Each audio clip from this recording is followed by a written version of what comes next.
गोड्डा में सूर्या हांसदा का एनकाउंटर या फिर हत्या। आप लोगों ने सुनियोजित तरीके से झूठा आरोप लगाया और एक सुनियोजित तरीके से इनकाउंटर नहीं, उनकी हत्या की है। नक्सली बनता नहीं है, नक्सली बना दिया जाता है करप्ट शासन, करप्ट प्रशासन द्वारा। उनका एनकाउंटर हो सकता तो देवघर में भी किया जा सकता था, कर देते, लेकिन कहीं ना कहीं किन्हीं सफेद पोश के माध्यम से ही उन्हें ललमटिया लाया गया। और इसलिए लाया गया, इसका उद्देश्य यही था कि उस क्षेत्र के लोगों में वो डर पैदा किया जा सके कि अब कोई भी आवाज उठाएंगे, कोई भी आवाज उठाएंगे अगर खनन के खिलाफ, हमारे अवैध कोयलों के खिलाफ, हमारे अवैध पत्थरों के खिलाफ, हमारे अवैध कारोबार के खिलाफ, तो आपका इस तरह ही आपको नेस्तनाबूद किया जाएगा, इस तरह आपको मौत के घाट उतार दिया जाएगा। इसी कामदूबी पर देख सकते हैं 50-51 केस दर्ज हैं, ढुल्लू मोहत्ता पर देख सकते हैं 22 मामले दर्ज हैं, और भी ऐसे ऐसे बड़े बड़े सफेद पोश नेता हैं, सफेद पोश दलाल हैं, सफेद पोश लोग हैं जिन पर अच्छे खासे केसेस दर्ज हैं, लेकिन वो कुख्यात नहीं, एक आदिवासी था इसलिए वो कुख्यात हो गया। मुद्दा जो गरमाया हुआ है, एक मुद्दा जिस पे बात करनी चाहिए, एक मुद्दा जिसमें हम सबों को अपनी राय रखनी चाहिए। हम जिस तरीके से सोचते हैं, जिस तरीके से अपने चीज़ों को समझते हैं, उस पर बात करना बहुत ज़रूरी हो गया है। और ये विषय आप सभी जान रहे हैं कि गोड्डा में सूर्या हांसदा का इनकाउंटर, ये एक विषय है। और विषय ये है कि गोड्डा में सूर्या हांसदा का एनकाउंटर या फिर हत्या, हमारा विषय ये है। वो जो विषय था वो पुलिस का था। अचानक एक दिन पहले जब सूर्या हांसदा का इनकाउंटर होता है, उसके एक दिन पहले सूचना मिलती है कि सूर्या हांसदा को अरेस्ट किया गया है देवघर से। ये मैंने सोशल मीडिया के माध्यम से देखा, उनकी वाइफ वक्तव्य दे रही थी, कुछ जगह पर मैंने देखा। फिर अचानक दूसरा दिन, फर्स्ट दिन कुछ नहीं पता चला, क्योंकि हम लोग दूर में रहते हैं, हम शायद हर एक चीज़ों को नहीं समझ पाए, नहीं सुन पाए, नहीं सोशल मीडिया के माध्यम से भी नहीं जान पाए। दूसरे दिन अचानक एक सुबुगाहट आती है, एक न्यूज़ फैलता है कि सूर्या हांसदा का इनकाउंटर कर दिया जाता है। अचानक ये एक ऐसा खबर जो झल्ला दे रहा दिल को। ये इसलिए मैं बोल रहा हूँ, देखिए मैं, बहुत लोगों ने मुझे ये किया कि वो एक गुंडा था, नक्सली था, या डॉन टाइप का किस्म का आदमी था। मैं बात उसकी नहीं करूँगा कि वो डॉन टाइप का था कि किस टाइप का था, वो तय करना है न्यायपालिका को, वो तय करना है उन्हें। लेकिन एक चीज़ मुझे हमेशा मेरी जहन में अभी भी खटक रही है कि क्या हमारे देश की न्यायपालिका, क्या हमारे देश का लोकतंत्र मर गया है?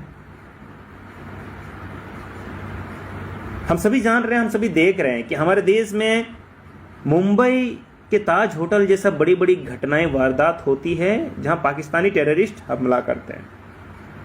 हमारे देश के नहीं, बाहर के टेररिस्ट हैं। खैर टेररिस्ट तो कहीं के भी टेररिस्ट ही हैं, वो हमारे लिए आतंकवादी हैं। उनको भी जब पकड़ा जाता है तो 3 साल रखा जाता है, उनको बिरयानी खिलाया जाता है। 3 साल उनका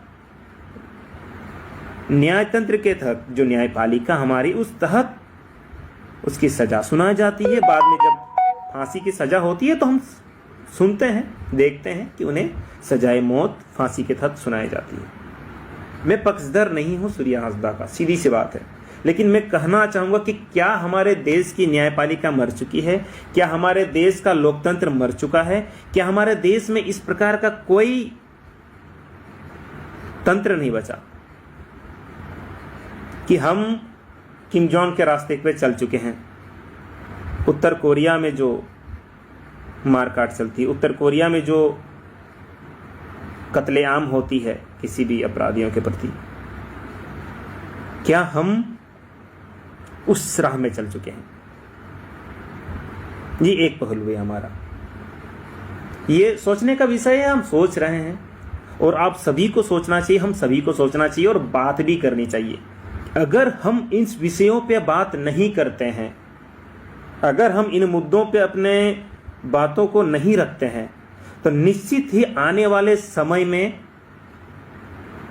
किन्हीं भी निर्दोषों को इस तहत फंसा दिया जाएगा। मैं इनकी बात नहीं कर रहा हूं कि ये निर्दोष थे या दोषी थे, ये काम हमारा नहीं है, ये काम न्यायपालिका का है। लेकिन अगर हमारे प्रशासन अगर इसी राह पे चले तो आने वाले कल में बहुत सारे निर्दोषों को मार दिया जाएगा। आप अभी हम लोग लगातार देख रहे हैं छत्तीसगढ़ के जंगलों में जिस तरह से नरसंहार हो रहा है। बाद में जब रिपोर्ट आती है तो पता चलता है कि 10 आदिवासियों को यूं गोली मार दिया गया। जब उस पर बात की जाती है तो पता चलता है कि 10 आदिवासी को गोली मार दिया गया। जब बाद में पता चलता है कि वो लोग सखुआ का पत्ता तोड़ने गए थे, वो लोग जंगल से लकड़ी लाने गए थे, वो लोग चरवाहा थे, फिर उन लोगों को मार दिया गया। लेकिन बाद में फिर अफसोस ही कर सकते हैं। एक किसी ने कमेंट किया, नाम नहीं बता सके, याद भी नहीं है, एक कमेंट किया कि हाँ कुछ लोग राजनीति चमकाने के लिए सूर्या हांसदा के नाम पे पोस्ट करेंगे। अब जो चीज बात देवे हमें गलत लगती है तो क्या उस चीजों पर पोस्ट करना गलत है? क्या उस चीजों को नहीं रखना चाहिए पटल पर? फिर नहीं रखते तो फिर वो बोलते कि वो पार्टी से ताल्लुका वाले लोग हैं, पार्टी से जुड़े लोग हैं, इसलिए इन बातों को नहीं रख रहे हैं। यानी आप चिट भी आपका पट भी आपका, लोग करे तो करे क्या भाई। तो इसलिए आपसे निवेदन है, जो भी लोग ऐसा सोचते हैं बोलते हैं, आप बोलते रहिए, कुछ भी कर सकते हैं। हम सबों को वही करना है जो हम सबों को सही लगता है, जो हमारा अधिकार है। जिस तरीके से हम लड़ते हैं अपने समाज के लिए, जिस तरीके से बोलते हैं अपने समाज के लिए, उस तरीके से बातों को रखेंगे। बात बाकी चाहे वो राजनीतिक हो चाहे सामाजिक हो, जो बेहतर लगता है हम उन्हीं चीज़ों को अपने साथ साझा करते हैं, आपके साथ साझा करते हैं। एक वीडियो निकल कर आता है पंकज मिश्रा का, वो वीडियो आता है, वो वीडियो में वो ललकारते हैं, ललकारना ही समझ सकते हैं आप उसको, ललकारते हुए बोलते हैं कि वैसे लोग जो यहाँ दंगा फसाद का काम कर रहे हैं, जो यहाँ से वो या फिर सरेंडर कर दें या फिर वो उनका इनकाउंटर हो जाएगा। सीधी सी बात है, मैंने बहुत लोगों से बात किया, गोड्डा के लोगों से बात किया, ललमटिया के लोगों से बात किया, हमारे भी दोस्त बंधु, हमारे भी भाई हैं, सबने यही कहा। ये सिर्फ मैं ही नहीं बोल रहा, क्योंकि हो सकता है कि बहुत चीज़ें को मैं न जान पाऊँ, मैं न समझ पाऊँ, इसलिए जब जाहिर करने मुझे कुछ चीज़ें हो सकती मेरी गलती हो। लेकिन मैंने जहाँ तक ये साझा किया, समझा कि सूर्या हांसदा एक समय थे कि कुछ दबंगई टाइप का काम करते थे, लेकिन बाद में उन्होंने खुद को सुधारा था। बाद में खुद वो, आप जैसे हम लोग ये समझ सकते हैं कि 4 बार उन्होंने चुनाव लड़ा। अगर 4 बार उन्होंने चुनाव लड़ा, अगर वैसे व्यक्ति अगर चुनाव लड़ रहे हैं तो उस समय हमारी सरकार कहाँ थी? चुनाव आयोग कहाँ था? क्या आप इतने बड़े अपराधी, इतने बड़े कुख्यात बोल रहे हैं, उस अपराधी को आपने लड़ने कैसे दिया? आखिर उस समय आपने कोई एक्शन क्यों नहीं लिया?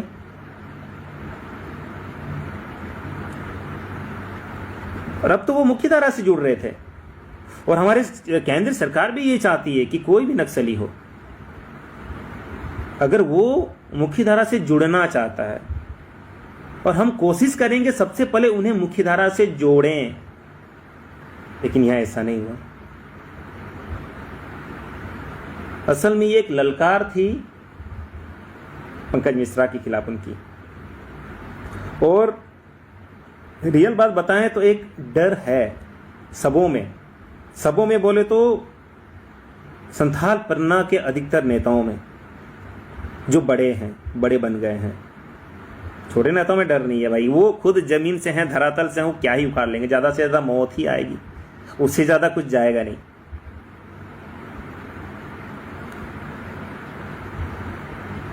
ये इसलिए डर है कि वो पहुंचल फकीर हैं, पहुंचे हुए खिलाड़ी हैं, वो आपको मरवा भी सकते हैं।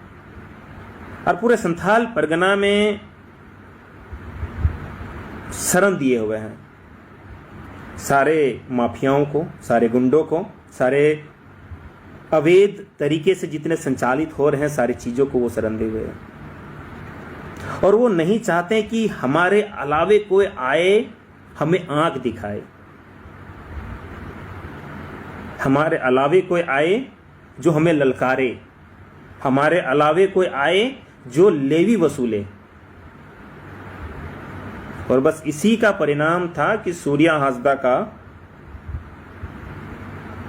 इनकाउंटर, तथाकथित इनकाउंटर बोल सकते हैं या फिर हत्या बोल सकते हैं। आपने देवघर पुलिस ने इसे पकड़ा, फिर देवघर से उसको ललमटिया ले जाया गया। यहां आपको ख्यात बोल रहे हैं, उसको बड़ा अपराधी मान रहे हैं, आप उसको हार्डकोर नक्सली का दर्जा दे रहे हैं।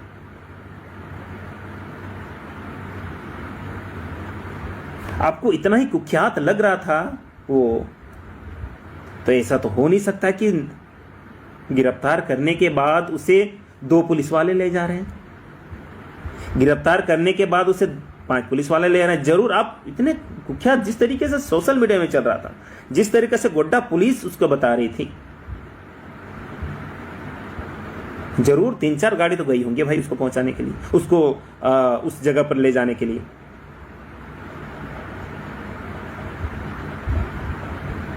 और अगर 3-4 गाड़ी गई तो कुख्यात अपराधी को क्या खाली हाथ छोड़ दिया गया? क्या उनके हाथों में हथकड़ी नहीं थी?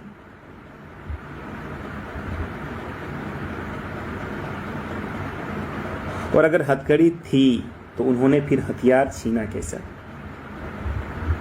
अगर हथकड़ी थी तो वो फिर वहां से भागने में सफल कैसे हुआ?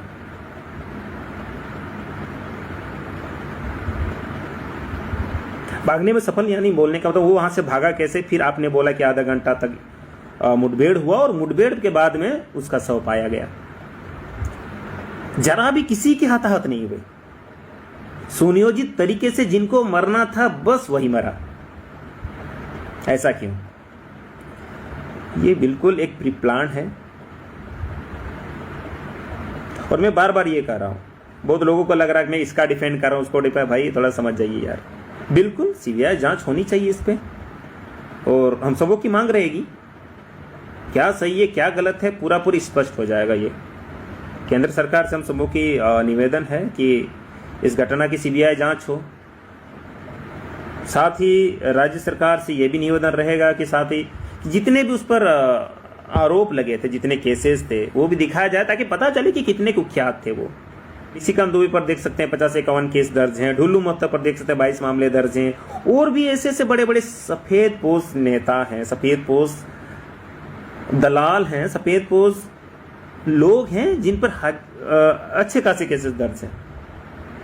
लेकिन वो कुख्यात नहीं है, एक आदिवासी था इसलिए वो कुख्यात हो गया। अब बहुत लोग ये भी बोलेंगे कि आरडीएक्स भाई क्या कर रहा है, ये किसी को हीरो बनाने का चाह रहा है। मैं हीरो बनाने का नहीं चाह रहा हूं, जो है स्पष्ट कहूंगा।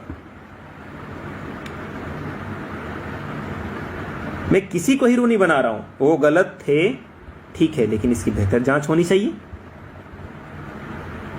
न्यायपालिका जब आपके पास है तो उसके तहत क्यों कार्रवाई नहीं की गई? और गोड्डा एसपी मुकेश कुमार के बातों में स्पष्ट झलक रही है कि वो एकदम सफेद झूठ बोल रहे हैं। और जहां तक मुझे लग रहा है यहां ललमटिया में जितने भी वहां खदान हैं, साहबगंज में पत्थर खदान है, हर जगह अवैध रूप से कार्य चल रहा है। क्या लग रहा है? एक सवाल है हमारे सबों से, खासकर पुलिस से, गोड्डा के पुलिस से। सूर्या हासदा मर गया, आपने नक्सली का दर्जा दिया था, नक्सली मर गया, अब तो शांति बहाल होगी, अब तो कोई करप्शन नहीं होगा वहां, क्योंकि सारे करप्शन की जड़ को तो आपने मार दिया आपके अनुसार। अब तो कोई लूट मार नहीं होगा, कोई अवैध धंधा नहीं चलेगा, कोई भी गलत तरीके से पत्थर खदान की नीलामी नहीं होगी, पत्थर खदान कोई भी गलत तरीके से नहीं चलेंगे, कोई भी कोयला खदान पे गलत तरीके से अवैध रूप से कुछ कार्य नहीं होंगे। क्या आप इसकी गारंटी दे सकते हैं? कोई गारंटी नहीं दे सकता। आप लोगों ने सुनियोजित तरीके से झूठा आरोप लगाया और एक सुनियोजित तरीके से इनकाउंटर नहीं, उनकी हत्या की है। सैकड़ों बच्चे थे जिनको वो अपने स्कूल में पढ़ा रहे थे। बहुत से लोगों ने कहा कि पता नहीं वो पहले समय में कुछ तरीके से काम करते थे, लेकिन बाद में उन्होंने खुद को सुधारा था। बाद में वो चुनाव लड़े थे, चुनाव में 50,000 से ज़्यादा वोट लाया था। बाद में वो फ्री निःशुल्क पढ़ाई उन बच्चों के लिए पढ़ाई करवा रहे थे। एक बड़ा सवाल उठता है प्रशासन पर, अब उन बच्चों की जिम्मेदारी किनके सर होगी? अब बड़ा सवाल उठता है कि उन बच्चों को पढ़ाएगा कौन, खिलाएगा कौन, रखेगा कौन, उनको देखेगा कौन? और उससे भी बड़ा सवाल ये है कि जिस बच्चों को वो पढ़ा रहे थे, जिन बच्चों को वो अपने स्कूल में रख रहे थे, जिन बच्चों को वो शिक्षा अध्ययन करवा रहे थे, उन बच्चों के मानसिकता पर क्या बीत रही है? वो बच्चे बड़ा होकर प्रशासन के प्रति क्या नजरिया से देखेंगे? ये एक सवाल पैदा होती है। वो बच्चे बड़े होकर क्या सोच रहे हैं, क्या सोचेंगे या क्या कदम उठाएंगे, ये जानना अनभिज्ञ होगा अभी के समय में। एक सच बात कहूं तो जेएमएम के लिए ये बहुत दुखद है। आने वाले समय में जिस तरीके से पंकज मिश्रा संथाल परगना को चला रहा है, आने वाले समय में मुझे नहीं लगता कि, चलिए हम सभी तो भाई लोकतांत्रिक मूल्यों को समझते हैं, उस तरीके से बात भी करते हैं, उस तरीके से बढ़ना भी चाहेंगे, लेकिन वो बच्चे जिन्होंने देखा इस तरीके की घटनाओं की, इस तरीके की वारदात को, वो क्या सीख लेंगे? उनके जेहन पे, उनके मन मस्तिष्क पे क्या बीत रहा है, और वो उनके मन मस्तिष्क पे किस तरह की बातें आएंगी आने वाले कल में जब वो बड़े होंगे। बहुत सारे वीडियो सोशल मीडिया में वायरल हो रहे हैं जो सूर्या हांसदा ने कहे थे। उन बच्चों की आवाज, उन बच्चों के रोने की आवाज जो हमारे जेहन में गूंज रही है। जल्द ही हमको, मुझे लगता है, आशा है, उम्मीद है कि सभी मिलके हम लोग सीबीआई जांच के लिए आवाज उठाएंगे, इस घटिया पुलिस कार्रवाई के लिए आवाज उठाएंगे। आने वाले कल में मैं भी बोलता हूं, मैं भी बोल रहा हूं, हमारे जैसे बहुत सारे यूथ लीडर हैं, हमारे जैसे बहुत सारे लीडर हैं जिन पे किसी का साया नहीं है, जिन पे किसी का हाथ नहीं है, जिनके माथे पे किसी का हाथ नहीं है।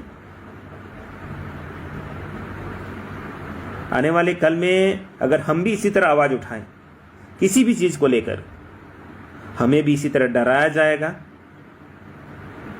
और हमें भी, हमको लगता है, इसी तरह गोली मारकर सल्टा दिया जाएगा। ये बोल दिया जाएगा कि भाई ये भी नक्सली थे, ये हमारे विकास में अवरोधक थे। आखिर विकास में लोग अवरोधक बनते क्यों हैं? अगर नक्सली कोई बनता है तो फिर नक्सली बना क्यों? कभी इस पर चर्चा क्यों नहीं की गई? नक्सली बनता नहीं है, नक्सली बना दिया जाता है करप्ट शासन, करप्ट प्रशासन द्वारा।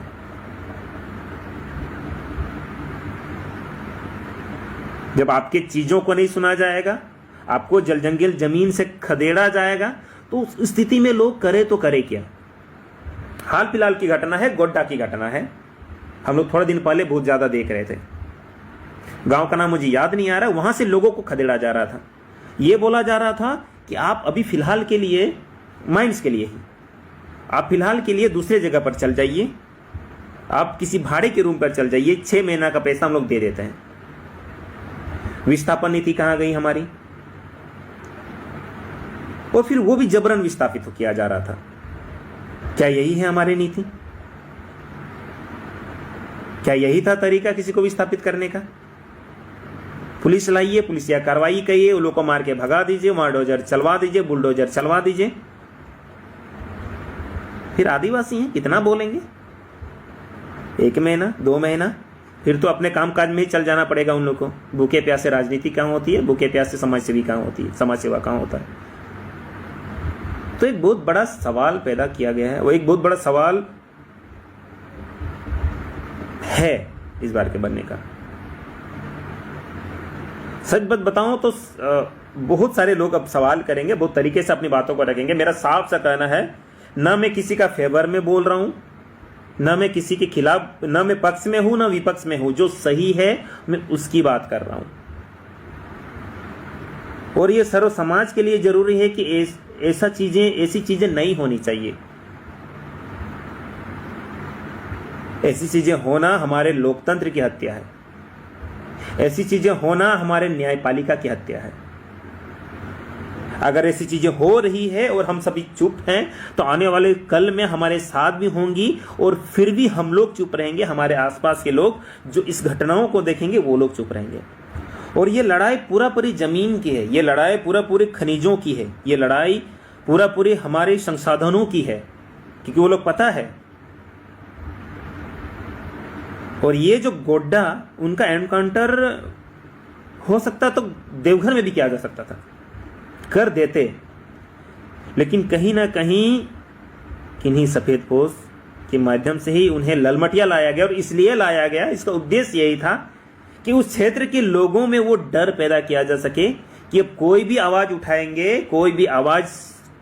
उठाएंगे अगर खनन के खिलाफ, हमारे अवैध कोयलों के खिलाफ, हमारे अवैध पत्थरों के खिलाफ, हमारे अवैध कारोबार के खिलाफ, तो आपका इस तरह ही आपको नेस्तनाबूद किया जाएगा, इस तरह आपको मौत के घाट उतार दिया जाएगा।